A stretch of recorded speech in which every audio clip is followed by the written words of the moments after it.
Hello everyone, welcome back to our data structure series. Previous lecture में हमने deletion at beginning and deletion at specific position को detail में समझा था। आज हम डिलीशन ऑपरेशन के लास्ट टाइप को स्टडी करेंगे, that is deletion at end of an array. सबसे पहले ये समझते हैं डिलीशन एट एंड का मीनिंग क्या होता है।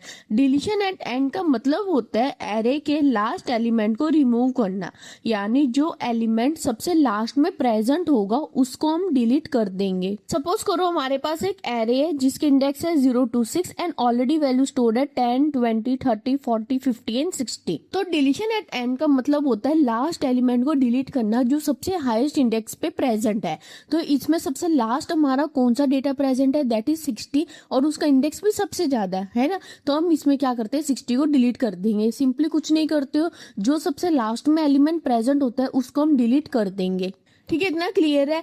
अब समझते हैं कि क्या सिचुएशन हमारे सामने अराइज हो सकती है एल्गोरिथम लिखते वक्त।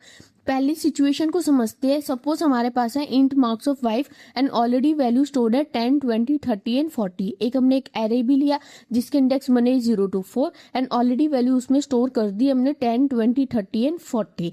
अब इस केस में हम क्या करेंगे, जाएंगे लास्ट इंडेक्स पे और हम सीधा जाके हम डिलीट कर देंगे, है ना। यही करोगे क्योंकि हमारे पास एलिमेंट प्रेजेंट है एरे में।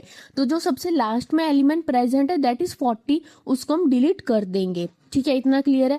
अगली सिचुएशन क्या राइज हो सकती है, सिचुएशन 2। सपोज हमारे पास है इंट मार्क्स ऑफ 5 एंड कोई भी उसके अंदर वैल्यू स्टोर नहीं है। तो एक हमने एरे लिया जिसके इंडेक्स बनेंगे 0 to 4, लेकिन इसमें कोई भी हमारे पास वैल्यू स्टोर नहीं है। इसका मतलब क्या हुआ कि हमारा एरे एम्प्टी है। तो इस कंडीशन को हम बोलते हैं अंडरफ्लो कंडीशन। इस कंडीशन में कोई भी एलिमेंट प्रेजेंट नहीं है तो उसको आप कैसे ही डिलीट करोगे, है ना। तो इसको हम बोलते हैं अंडरफ्लो कंडीशन। ठीक है, इतना क्लियर है। अब ये समझते हैं इसकी एल्गोरिथम कैसे लिखी जाएगी। एल्गोरिथम के स्टार्टिंग में हमें ये बताना होता है कि कोई भी सिंबल हमने किस चीज के लिए यूज करा है।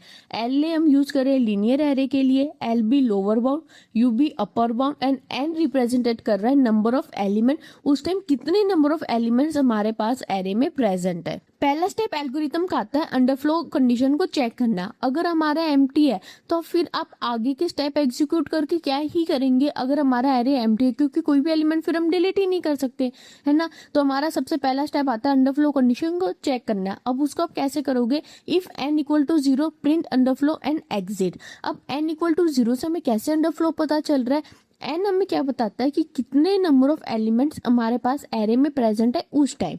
और अगर हमारे पास एरे एम्प्टी हुआ तो एन की वैल्यू कितनी होगी, 0, और 0 इक्वल टू 0 कंडीशन ट्रू होगी। यहाँ से प्रिंट क्या हो जाएगा, अंडरफ्लो, क्योंकि उस टाइम हमारे पास एरे एम्प्टी है। ठीक है, फिर स्टेप 2 आता है एलिमेंट को डिलीट करना। उसके लिए हम करते हैं set n colon equal to n-1। Simply हम क्या करते हैं, जब भी हमें लास्ट एलिमेंट को रिमूव करना होता है हम एन को डिक्रीज कर देते हैं।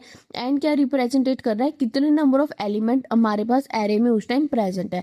अगर आप एन को डिक्रीज कर दोगे तो वो हमारा एलिमेंट ऑटोमेटिक डिलीट हो जाता है। इसका मतलब क्या होता है, एन इक्वल टू n-1 करना कि उस एलिमेंट को हमने डिलीट कर दिया। फिर नेक्स्ट स्टेप आता है एग्जिट। एग्जाम्पल के थ्रू समझते हैं, आपको बहुत अच्छे से क्लियर हो जाएगा। एक छोटी सी रिक्वेस्ट है, सब्सक्राइब करना मत भूलना। सपोज करो हमारे पास है int marks of 5 and already value stored है 10, 20, 30 एंड 40। ठीक है, एक हमने एरे भी लिया जिसके इंडेक्स बनेंगे 0 to 4 एंड वैल्यू भी स्टोर कर दी 10, 20, 30 एंड 40। अब चलेगा एल्गोरिथम का सबसे पहला स्टेप, चेक होगा कि क्या n इक्वल टू 0 है। n की वैल्यू कितनी है, 4, की क्या 4 इक्वल टू 0 है, नहीं है। अब हमारा चलेगा स्टेप 2, कंडीशन क्योंकि फॉल्स हो गई हमारी, है ना। अब स्टेप 2 में हम क्या करते हैं, एलिमेंट को डिलीट करेंगे। उसके लिए हम क्या लिखते हैं, n equal to n-1। n हमारे पास कितना है, 4, 4-1। अब n की वैल्यू कितनी हो जाएगी, 3 हो जाएगी। जो हमारा लास्ट एलिमेंट है 40 वो हमारा एरे में से रिमूव हो जाएगा। फिर नेक्स्ट स्टेप आता है एग्जिट। ठीक है, इतना क्लियर है। अब एक और एग्जांपल के थ्रू समझते हैं। सपोज हमारे पास है इंट मार्क्स ऑफ 5 एंड कोई भी वैल्यू स्टोर नहीं है। तो एक हमने एरे लिया जिसके इंडेक्स बनेंगे 0 to 4 और कोई भी हमारे पास इसमें वैल्यू स्टोर नहीं है, मतलब कि हमारा एरे एम्प्टी है। तो इसमें n की वैल्यू कितनी होगी, 0। ठीक है, अब चलेगा एल्गोरिथम का पहला स्टेप, चेक होगा कि क्या n इक्वल टू 0 है। n की वैल्यू कितनी है, 0। अब 0 इक्वल टू 0 कंडीशन हमारी ट्रू होगी, प्रिंट क्या होगा, अंडरफ्लो, और यहाँ से हम कर जाएंगे एग्जिट। आई होप आपको एल्गोरिथम बहुत अच्छे से समझ आ गई होगी। अब समझते हैं इसकी time complexity.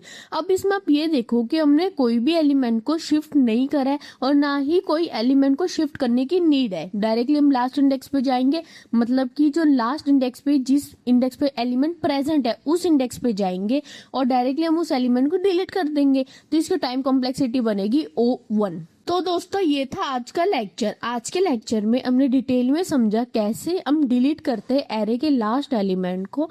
Don't forget to like, share and subscribe to PG smart learning. मिलते हैं नेक्स्ट वीडियो में। बाय।